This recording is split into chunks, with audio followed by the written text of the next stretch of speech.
Hi everyone, this is Violet from wolfinformationnetwork.com. Let's talk about how to effectively debate on the topic of vaccines.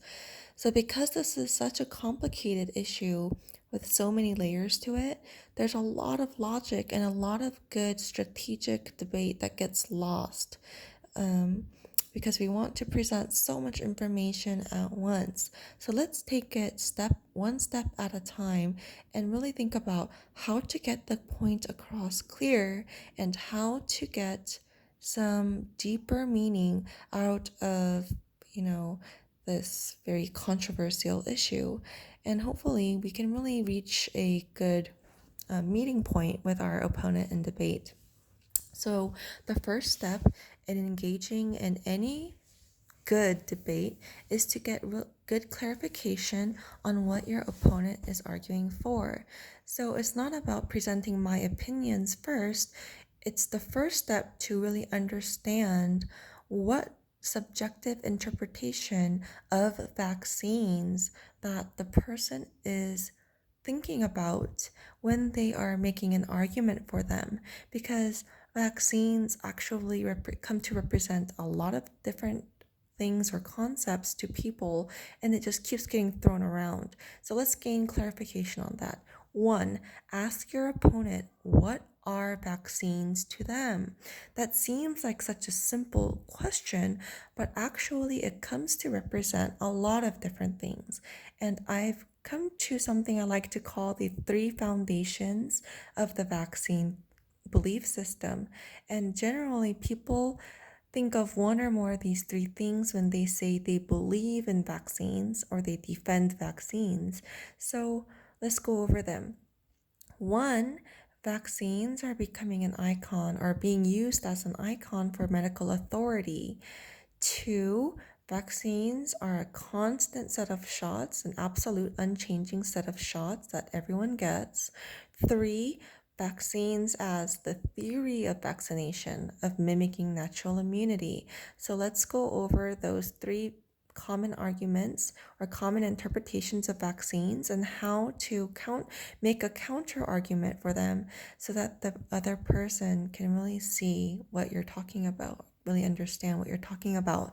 Number one, vaccines as a representation of medical authority. So people who say, I believe in vaccines because doctors wouldn't use them if the vaccines were dangerous.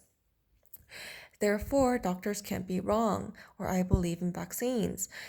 So, to this kind of argument, this kind of thinking is that people associate vaccines as like the representation of the intent and credibility of doctors or the mission, the life-saving mission of the medical industry.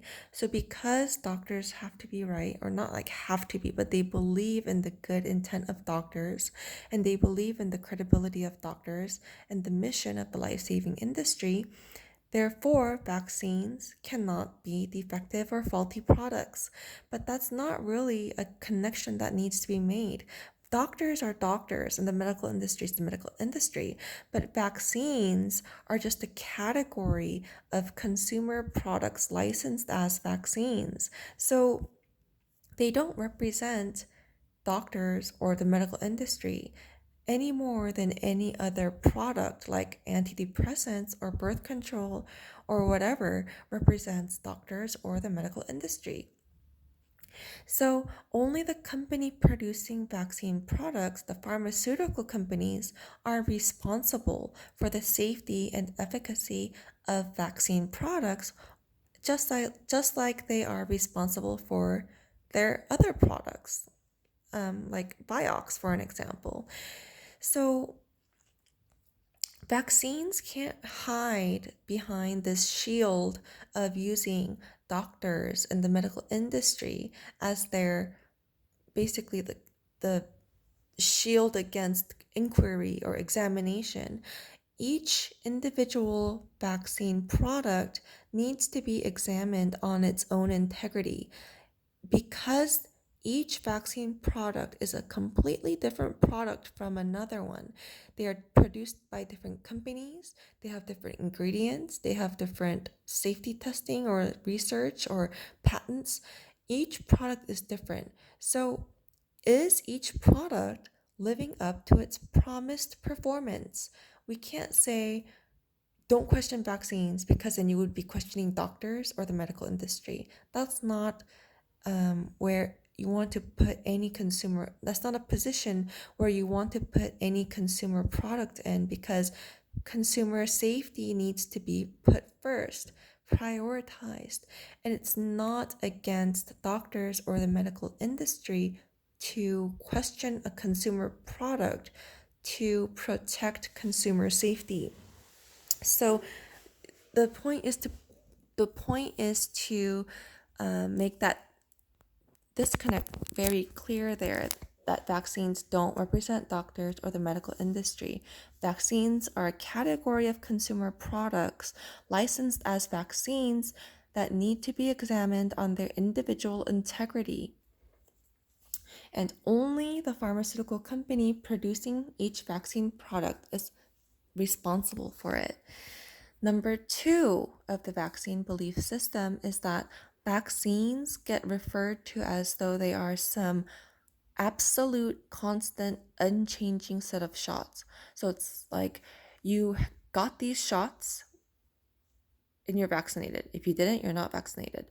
But like I said before, vaccines are just a category of consumer products licensed as vaccines.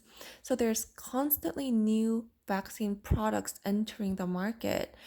So which vaccines is your opponent in debate referring to? Let's ask that question.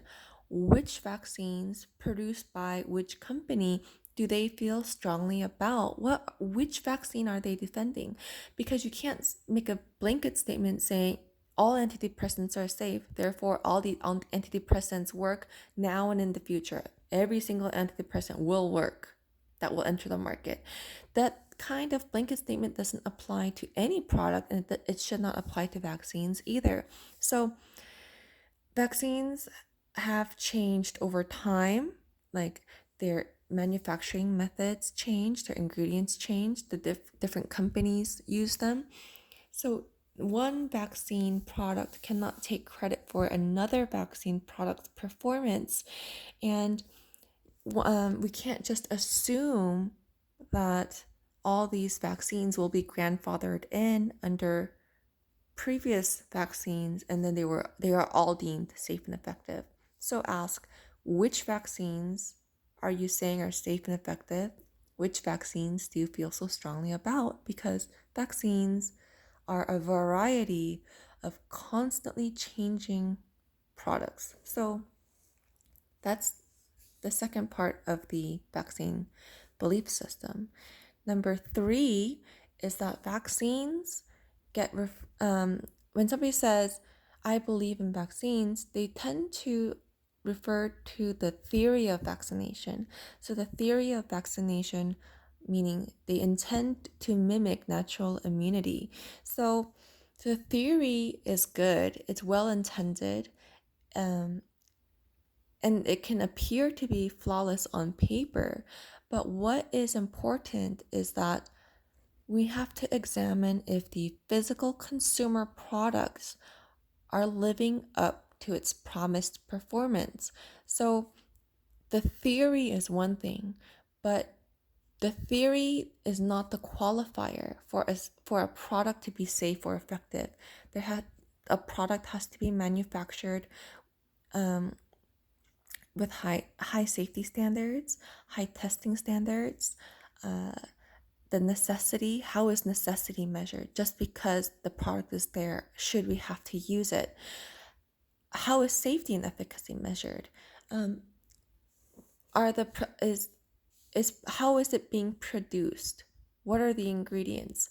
So all of these important questions need to be asked, and we can't always just focus on the belief, like this blanket statement of belief in vaccines, because the focus should always be on, do vaccines as a physical consumer product live up to its promised performance? Does each individual product now or entering the market in the future, are they being marketed honestly?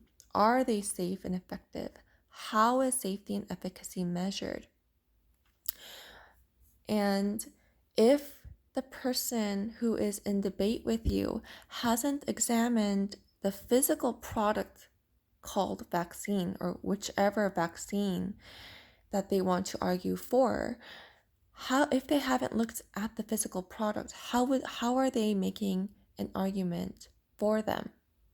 So ask them the questions. Sometimes your opponent in debate assumes to know more, so give them that assumption, like, okay, you know more. So what is a vaccine? What does it do? How is safety and efficacy measured? What's in a vaccine? How does it work?